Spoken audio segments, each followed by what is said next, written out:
जरा एक पल के लिए इमेजिन कीजिए, रात के करीब 2 बज रहे हैं। एक रिसर्चर अपनी डेस्क पर बैठा है और उसके सामने स्क्रीन पर एक्सेल की अनगिनत शीट्स खुली हैं। हाँ, और वो बस उन नंबर्स को घूरे जा रहा है। बिल्कुल, लाखों डेटा पॉइंट्स, रोजमर्रा की चीजें जैसे ब्लड प्रेशर, सैलरी, काम के घंटे, ये सब तो बहुत साफ साफ दिखते हैं। लेकिन जब बात आती है तनाव या ब्रांड प्रेस्टीज जैसी चीजों की, जो कि पूरी तरह से अदृश्य है। राइट, उन्हें तो हम किसी तराजू पर तौल नहीं सकते। फिर भी मजे की बात देखिए कि आज की पूरी ग्लोबल इकोनॉमी या मेडिकल रिसर्च कह लीजिए, वो सब इन्हीं अनदेखी चीजों को नापने पर टिकी है। सही बात है। और वो जो रिसर्चर रात के 2 बजे उन कॉलम्स को देखकर सिर खुजा रहा है ना, वो असल में इन्हीं अदृश्य पैटर्न्स को डिकोड करने की कोशिश कर रहा है। एग्जैक्टली। और इसी घुटन भरी स्थिति को, जहां नंबर्स आपको चिढ़ा रहे होते हैं, उसे डेटा साइंस की दुनिया में डेटा की अराजकता या कह लें डेटा कियोस कहा जाता है, जो कि आज के टाइम में किसी भी एनालिस्ट की सबसे बड़ी और कड़वी सच्चाई है। हाँ। मतलब जब आपके पास जानकारी का पूरा पहाड़ हो, हाँ, डेटा ही डेटा हर तरफ। बिल्कुल, लेकिन उसमें से कोई स्पष्ट रास्ता ना दिख रहा हो कि भाई कारण क्या है और प्रभाव क्या है, तो वो डेटा एक एसेट बनने के बजाय एक बहुत बड़ा सिरदर्द बन जाता है। एकदम सही। और इसलिए आज के इस डीप डाइव में हमारा मिशन बहुत ही साफ है। हम इस बात की पूरी तह तक जाने वाले हैं कि इस अस्त व्यस्त डरावने डेटा केओस को संरचनात्मक स्पष्टता यानी स्ट्रक्चरल क्लैरिटी में कैसे बदला जाए। और इसके लिए हमारे पास आज बहुत ही शानदार स्रोत हैं। हाँ, आज के हमारे सोर्स द आमोस रेवोल्यूशन नाम के एक बहुत ही दिलचस्प दस्तावेज से लिए गए हैं। ये हमें बताता है कि कैसे एक खास एनालिटिक्स अप्रोच ने रिसर्च की दुनिया को पूरी तरह पलट कर रख दिया है। बिल्कुल। लेकिन इस रेवोल्यूशन पे बात करने से पहले मैं ये समझना चाह रहा था कि पुराने तरीके फेल क्यों हो रहे हैं। मतलब हम दशकों से पारंपरिक सांख्यिकी या ट्रेडिशनल स्टैटिस्टिक्स यूज कर रहे हैं। हाँ, जैसे मल्टीपल रिग्रेशन या अनोवा। राइट, अनोवा वगैरह, तो वो सब अचानक से इतने नाकाफी क्यों लगने लगे हैं? देखिए, इसका एक बहुत सीधा सा कारण है। पारंपरिक तरीके ना मुख्य रूप से बहुत ही सीधे और एक तरफा रिश्तों को मापने के लिए बनाए गए थे। मतलब एक आध दी पर क्या असर हुआ, बस इतना। एग्जैक्टली। वो बस यही बताने में माहिर हैं कि एक चीज ने दूसरे को कैसे बदला।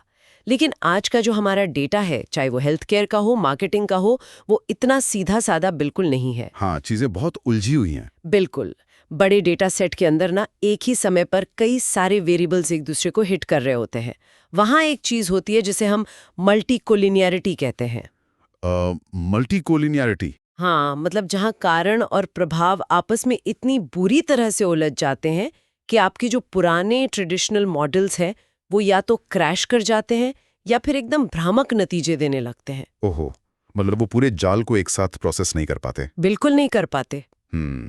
अगर मैं इसे एक एनालॉजी से समझने की कोशिश करूं, तो ट्रेडिशनल स्टैटिस्टिक्स का इस्तेमाल करना कुछ ऐसा है जैसे किसी ऑडियो मिक्सर का मास्टर वॉल्यूम नॉब घुमाना। अच्छा, कैसे? आप आवाज बढ़ाएंगे तो बेस, ट्रिबल और वोकल सब एक साथ बढ़ जाएंगे। बिल्कुल सही। आप ये अलग से नहीं समझ पाएंगे कि सिर्फ गिटार की आवाज कैसे बदल रही है। अरे वाह, ये बहुत ही सटीक उदाहरण है ना? या जबकि जिस सोल्यूशन की तरफ हमारा सोर्स इशारा कर रहा है, जिसे स्ट्रक्चरल इक्वेशन मॉडलिंग या SEM कहते हैं, वो एक 10 बैंड इक्वलाइजर की तरह काम करता है। बिल्कुल सही पकड़ा आपने। मतलब ये हमें एक ही समय में कई अलग अलग फ्रीक्वेंसीज या वेरिएबल्स को आइसोलेट करने का मौका देता है। हम देख सकते हैं कि वो एक दूसरे के साथ कैसे इंटरैक्ट कर रहे हैं, वो भी पूरे गाने को बिगाड़े बिना। एकदम परफेक्ट एनालॉजी है ये। देखिए, SEM कोई आम टूल नहीं है। ये एक बहुत ही व्यापक गणितीय दृष्टिकोण है जो एक साथ ना कई सारे रिग्रेशन इक्वेशंस को रन करता है। एक साथ? हाँ, ट्रेडिशनल तरीके में हम सिर्फ ये देखते हैं कि X सीधे तौर पर Y को कैसे बदल रहा है, लेकिन SEM हमें मीडिएशन देखने की ताकत देता है। मीडिएशन मतलब बीच का रास्ता? हाँ, X पहले Z को प्रभावित करता है और फिर वो Z जाकर Y को बदलता है। ये जो अप्रत्यक्ष या इनडायरेक्ट इफेक्ट है ना, असली इनसाइट्स वही छिपी होती हैं। राइट, असली कहानी तो वही है। बिल्कुल। लेकिन ऐतिहासिक रूप से अगर देखें तो SEM के साथ एक बहुत बड़ी प्रैक्टिकल प्रॉब्लम रही है। हाँ, और वो प्रॉब्लम इसकी अपनी जटिलता ही है। मैंने सोर्स में पढ़ा कि SEM अपने आप में एक बहुत ही भारी भरकम गणितीय प्रक्रिया है। बहुत भारी। पहले के समय में तो इसका इस्तेमाल करने का मतलब था कि आपको मैट्रिक्स अलजेब्रा से जूझना पड़ेगा। बाप रे, मैट्रिक्स अलजेब्रा, नाम सुनकर ही डर लगता है। हाँ, और कोड की लंबी लंबी लाइनें या सिंटेक्स लिखने पड़ते थे। एक रिसर्चर का आधा से ज्यादा टाइम तो उस मॉडल को कोड करने में ही निकल जाता था। बजाय इसके कि वो उन इनसाइट्स का एनालिसिस कर सके। एग्जैक्टली मतलब जो समाधान था वो खुद ही एक नई प्रॉब्लम बन गया था। और यहीं पर एंट्री होती है हमारे आज के मेन टॉपिक की, एमोस की, एनालिसिस ऑफ मोमेंट स्ट्रक्चर्स। बिल्कुल। और यहाँ ये साफ कर दूं कि एमोस कोई नई सांख्यिकी थ्योरी नहीं है। अच्छा, तो ये है क्या एग्जैक्टली? ये एक सॉफ्टवेयर सॉल्यूशन है जिसे खास तौर पर SEM की इसी टेक्निकल रुकावट को तोड़ने के लिए डिजाइन किया गया था। इसने उस पूरी जटिल सिंटैक्स वाली प्रक्रिया को एकदम विजुअल और यूजर फ्रेंडली बना दिया। ये तो बहुत बढ़िया है, लेकिन यहाँ ना मुझे एक चीज पर थोड़ी और क्लैरिटी चाहिए। हाँ बताइए। सोर्स बार बार इस बात पर जोर देता है कि एमोस की सबसे बड़ी ताकत ये है कि ये देखे गए यानी ऑब्जर्व्ड वेरिएबल्स और अनदेखे यानी लेटेंट वेरिएबल्स दोनों का एक साथ एनालिसिस कर सकता है। जी बिल्कुल कर सकता है। अब देखिए, जो ऑब्जर्व्ड वेरिएबल्स हैं वो तो समझ आते हैं, लाइक उम्र हो गई, काम के घंटे हो गए, या किसी ऐड पर कितना पैसा खर्च किया गया, वो सब तो डेटा में दिखता है। हाँ वो मेजरेबल है। राइट। लेकिन ये लेटेंट या अनदेखे वेरिएबल्स को कैसे नापता है? अगर कोई चीज मापी ही नहीं गई है तो एक सॉफ्टवेयर उसे कैसे प्रोसेस कर रहा है? मेरा मतलब है, मैं ये समझना चाहता हूँ कि ये पर्दे के पीछे काम कैसे करता है, इसका मैकेनिज्म क्या है? क्योंकि ये कोई हवा में तीर तो नहीं चला रहा होगा या कोई ब्लैक बॉक्स मैजिक तो नहीं होगा। नहीं नहीं, ये बिल्कुल कोई जादू नहीं है। ये असल में कोवेरियंस का बहुत ही शानदार इस्तेमाल है। कोवेरियंस थोड़ा आसान भाषा में बताइए। मैं समझाती हूँ। इसे ऐसे इमेजिन कीजिए, मान लीजिए कोई रिसर्चर कर्मचारी के तनाव या एम्प्लॉय स्ट्रेस को नापना चाहता है। अब तनाव एक लेटेंट वेरिएबल है। हाँ, तनाव नापने का कोई थर्मामीटर तो होता नहीं है। एग्जैक्टली तो रिसर्चर क्या करेगा, वो कुछ ऑब्जर्व्ड वेरिएबल्स को डेटा में डालेगा, जैसे कर्मचारी की नींद के घंटे, उसका ब्लड प्रेशर का लेवल और काम में की गई गलतियों की संख्या। ठीक है, तो हमारे पास ये 3 इंडिकेटर्स आ गए जिन्हें हम साफ साफ नाप सकते हैं। राइट। अब एमोस क्या करता है कि वो इन तीनों वेरिएबल्स के बीच का जो साझा वेरिएंस है या जो कोवेरिएंस है उसे देखता है। साझा वेरिएंस मतलब जो तीनों में कॉमन है? बिल्कुल। सॉफ्टवेयर ये गणितीय गणना करता है कि इन तीनों में जो उतार चढ़ाव आ रहा है ना, उसमें से कितना हिस्सा ऐसा है जो तीनों में एक साथ बदल रहा है। अच्छा। वो जो कॉमन हिस्सा है, वो जो ओवरलैपिंग डेटा पैटर्न है, असल में वही उस लेटेंट कारक यानी तनाव को रिप्रेजेंट करता है। ओह, अब समझ आया। हाँ, तो एमोस उस कॉमन वेरिएंस को एक अलग गणितीय इकाई की तरह आइसोलेट कर लेता है और उसे मॉडल में एक प्रॉपर वेरिएबल की तरह इस्तेमाल करता है। क्या बात है! मतलब ये उन सुरागों के बीच का कॉमन पैटर्न पकड़ लेता है जो हमें साफ साफ दिख रहे हैं, ताकि उस अदृश्य कारक को क्वांटिफाई किया जा सके। बिल्कुल सही। ये सच में बहुत पावरफुल हैं, क्योंकि अगर हम ट्रेडिशनल स्टैटिस्टिक्स यूज कर रहे होते तो हमें नींद, ब्लड प्रेशर और गलतियों को अलग अलग रख के देखना पड़ता। हाँ, और हम कभी भी उस कोर तनाव वाले फैक्टर को एक साथ मॉडल में ला ही नहीं पाते। राइट। और यही वजह है कि एमोस थ्योरेटिकल मॉडल्स का परीक्षण करने में इतना माहिर है। आप देखें ना, साइकोलॉजी, सोशियोलॉजी या बिजनेस मैनेजमेंट की ज्यादातर थ्योरीज लेटेंट वेरिएबल्स पर ही टिकी होती हैं। हाँ, जैसे मोटिवेशन हो गया या जॉब सेटिस्फैक्शन हो गया। एग्जैक्टली। या कमिटमेंट। एमोस रिसर्चर्स को ये ताकत देता है कि वो इन थ्योरीज को सीधे असली डेटा के खिलाफ टेस्ट कर सकें। अब यहाँ से ना एक और बहुत ही दिलचस्प पहलू सामने आता है, जिसका जिक्र सोर्स में काफी प्रमुखता से किया गया है, और वो है सहज पाथ डायग्राम या इंट्यूटिव पाथ डायग्राम्स। हाँ, ये एमोस का सबसे विजुअल पार्ट है। मैंने सोर्स में दिए गए उन डायग्राम्स को देखा, और मुझे जो बात सबसे कमाल की लगी वो ये कि कैसे ये सॉफ्टवेयर सिंटैक्स या कोडिंग की जरूरत को पूरी तरह से बाईपास कर देता है। एकदम खत्म कर देता है। लाइक एक एनालिस्ट सीधे स्क्रीन के कैनवस पर अपनी थ्योरी की ड्राइंग बना सकता है। ऑब्जर्व्ड वेरिएबल्स के लिए चौकोर डब्बे बना दिए, लेटेंट वेरिएबल्स के लिए गोल आकृतियां बना दी, और उनके बीच के रिश्तों को दिखाने के लिए तीर या एरोस खींच दिए। राइट। मतलब ये तो एकदम माइंड मैप बनाने जैसा हो गया। बिल्कुल। लेकिन ये सिर्फ कोई साधारण ड्राइंग या माइंड मैप नहीं है। अच्छा। हाँ, जब कोई एनालिस्ट स्क्रीन पर वो डायग्राम बना रहा होता है ना, मान लीजिए उसने लीडरशिप स्टाइल वाले गोल डब्बे से लेकर कर्मचारी के टर्नओवर वाले चौकोर डब्बे तक एक तीर खींचा। हाँ, तो बैकग्राउंड में एमोस तुरंत उसी मिलीसेकंड में उसके लिए पूरी स्ट्रक्चरल इक्वेशंस लिख रहा होता है। अरे वाह! मतलब हमें कोड नहीं लिखना, वो खुद लिख रहा है। एग्जैक्टली। ये उस simple drag and drop interface को एक बेहद जटिल गणितीय मॉडल में ट्रांसलेट कर देता है। और मुझे लगता है कि अगर हम बिजनेस के नजरिए से देखें तो इसकी असली वैल्यू यहीं पर है। कैसे? देखिए, टेक्निकल रिसर्चर्स और जो डिसीजन लेने वाले रणनीतिकार होते हैं, उनके बीच हमेशा से एक बड़ा कम्युनिकेशन गैप रहा है। हाँ, वो तो है। बोर्ड रूम में बैठे सीईओ को आपके मैट्रिक्स अलजेब्रा या रिग्रेशन कोएफिशिएंट से क्या लेना देना। उन्हें तो बस ये जानना है कि भाई अगर मैं मार्केटिंग बजट बढ़ाता हूं तो क्या उसका असर सीधे मेरी सेल्स पर पड़ेगा या नहीं। एकदम सही पॉइंट है। और ये पाथ डायग्राम उस कम्युनिकेशन गैप को पूरी तरह से पाट देता है। राइट। ये डेटा को एक ऐसी विजुअल भाषा में बदल देता है जिसे कोई भी स्टेक होल्डर बस एक नजर देखकर समझ सकता है। हाँ, तीर देखकर ही पता चल जाएगा। बिल्कुल। वो तीर की दिशा और उस पर लिखी गई वैल्यू को देखकर तुरंत फैसला ले सकते हैं कि मॉडल का कौन सा हिस्सा सबसे मजबूत है और कहाँ हमें बदलाव करने की जरूरत है। मतलब इसने जटिल गणित को एक बिजनेस फ्लो चार्ट में बदल दिया। एग्जैक्टली। चलिए, ये तो हो गई थ्योरी और सॉफ्टवेयर की बात। अब इस पूरी चर्चा को थोड़ा और रियल वर्ल्ड में लेकर आते हैं। बिल्कुल, प्रैक्टिकल एप्लीकेशंस देखना बहुत जरूरी है। सोर्स में हेल्थ केयर, मार्केटिंग और सोशल साइंसेज में एमॉस के कुछ बहुत ही स्पेसिफिक यूज केसेस दिए गए हैं। हम उन्हें बस ऊपर ऊपर से छूने के बजाय उनके मैकेनिज्म के अंदर चलते हैं। ठीक है, शुरू करते। सबसे पहले हेल्थ केयर का उदाहरण लेते हैं। हम सब जानते हैं कि हेल्थ केयर डेटा में बहुत शोर या नॉइज होता है। वहाँ ये तकनीक कैसे काम कर रही है? देखिए, हेल्थ केयर में अक्सर एक बहुत बड़ी चुनौती आती है कि एक ही दवा है लेकिन वो दो अलग अलग मरीजों पर बिल्कुल अलग तरह से असर करती है। हाँ, ऐसा तो बहुत होता है। अब जो पारंपरिक क्लिनिकल ट्रायल्स हैं वो सिर्फ ये बता सकते हैं कि एवरेज रूप से दवा काम कर रही है या नहीं, लेकिन जब रिसर्चर्स एमॉस का इस्तेमाल करते हैं तो वो एक बहुत ही जटिल पाथ मॉडल तैयार करते हैं। ओके। वो जनसांख्यिकी जैसे उम्र, आय और उपचार के तरीके और स्वास्थ्य संकेतों के बीच के सारे रिश्तों को एक साथ मैप करते हैं। अगर हम इसे एक केस स्टडी के रूप में देखें, मान लीजिए हम डायबिटीज मैनेजमेंट के किसी नए प्रोग्राम का एनालिसिस कर रहे हैं, तो उसमें ये कैसे फिट होगा? बहुत अच्छा उदाहरण है। इस केस में दवा का डोज एक ऑब्जर्व्ड वेरिएबल हो गया और मरीज का ब्लड शुगर लेवल भी एक ऑब्जर्व्ड वेरिएबल है। हाँ, ये दोनों नापे जा सकते हैं। राइट। अब एक साधारण मॉडल केवल इन दोनों के बीच का सीधा रिश्ता मापेगा, लेकिन एमॉस का इस्तेमाल करके एक रिसर्चर इसमें पेशेंट कंप्लायंस या हेल्थ लिटरेसी जैसे लेटेंट वेरिएबल्स को जोड़ सकता है। हेल्थ लिटरेसी मतलब मरीज को अपनी बीमारी की कितनी समझ है। बिल्कुल। तो अब रिसर्चर ये देख सकता है कि क्या दवा सीधे ब्लड शुगर को कम कर रही है या दवा का असर इस बात से होकर गुजर रहा है कि मरीज को बीमारी की समझ कितनी है, जिसकी वजह से वो दवा टाइम पर ले रहा है। अरे वाह!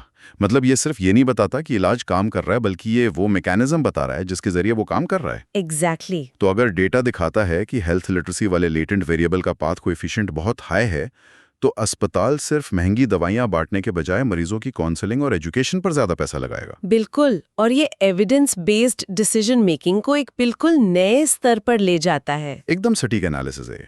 और मुझे लगता है मार्केटिंग के क्षेत्र में भी कुछ ऐसा ही हो रहा होगा।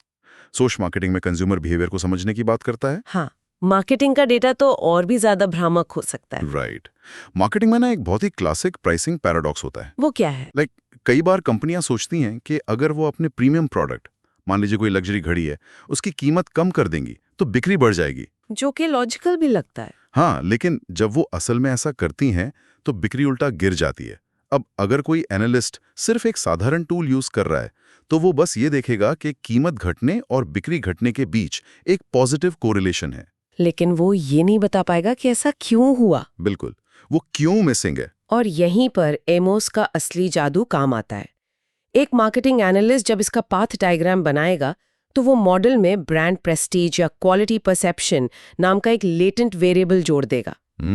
फिर एमोस का डेटा आउटपुट ये दिखाएगा कि कीमत में कमी ने सीधे तौर पर बिक्री को कम नहीं किया है। तो फिर क्या हुआ? बल्कि कीमत में कमी ने ग्राहकों के मन में उस ब्रांड प्रेस्टीज को भारी नुकसान पहुंचाया।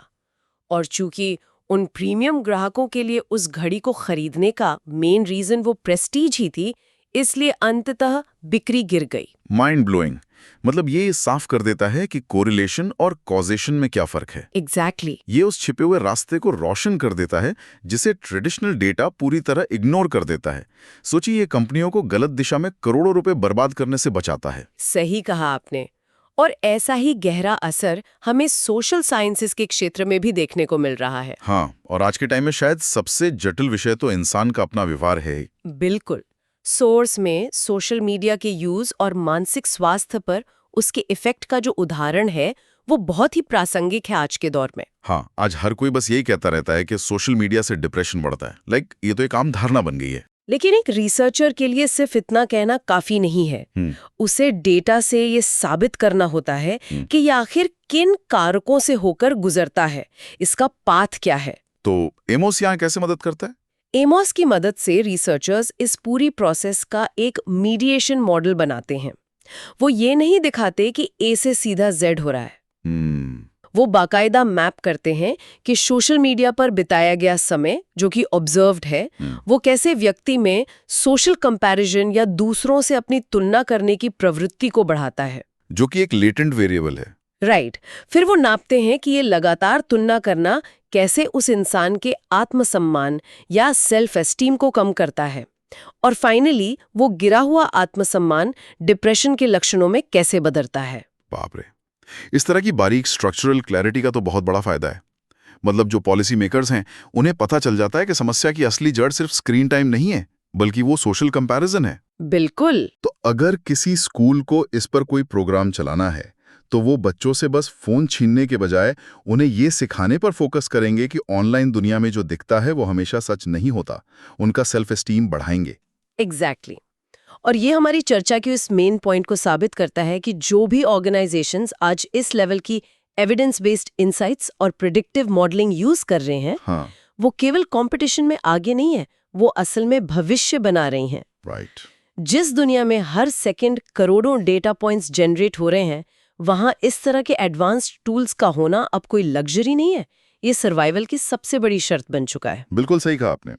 तो अगर हम इस पूरे डीप डाइव को समेटें, तो उसका मेन टेकअवे क्या निकलता है? बताइए। शुरुआत में हमने उस थके हुए रिसर्चर की बात की थी जो डेटा की अराजकता में फंसा हुआ था। एमोस और SEM ने जो असल क्रांति की है ना, वो सिर्फ एक सॉफ्टवेयर अपडेट नहीं है। बिल्कुल नहीं। ये हमारे सोचने के तरीके में एक बहुत बड़ा शिफ्ट है। ये हमें सतह पर तैरने वाले डेटा से निकालकर उस डेटा के नीचे बह रही अंडर करेंट्स को देखने की ताकत देता है।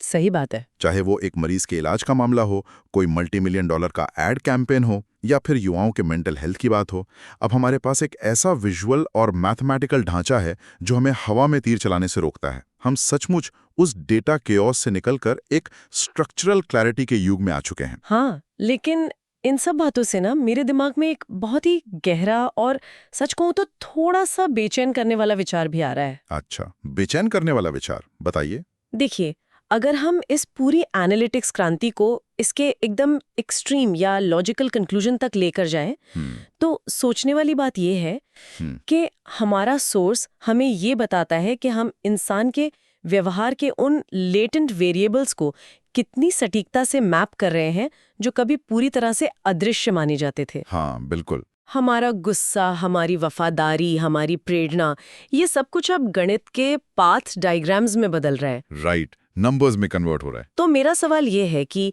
अगर भविष्य में ये एनालिटिक्स टूल्स इतने ज्यादा एडवांस्ड हो जाएं कि वो हर एक छिपे हुए कारक को 100% एक्यूरेसी के साथ मैप और प्रेडिक्ट करने लगें, तो क्या इंसानी व्यवहार पूरी तरह से पूर्वानुमानित या प्रेडिक्टेबल हो जाएगा?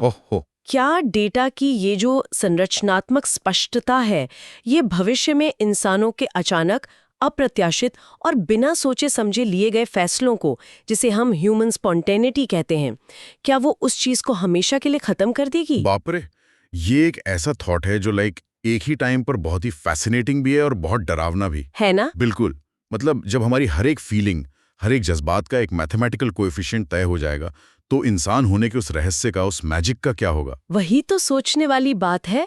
सच में ये एक ऐसा सवाल है जिस पर शायद हम सबको गहराई से विचार करना चाहिए।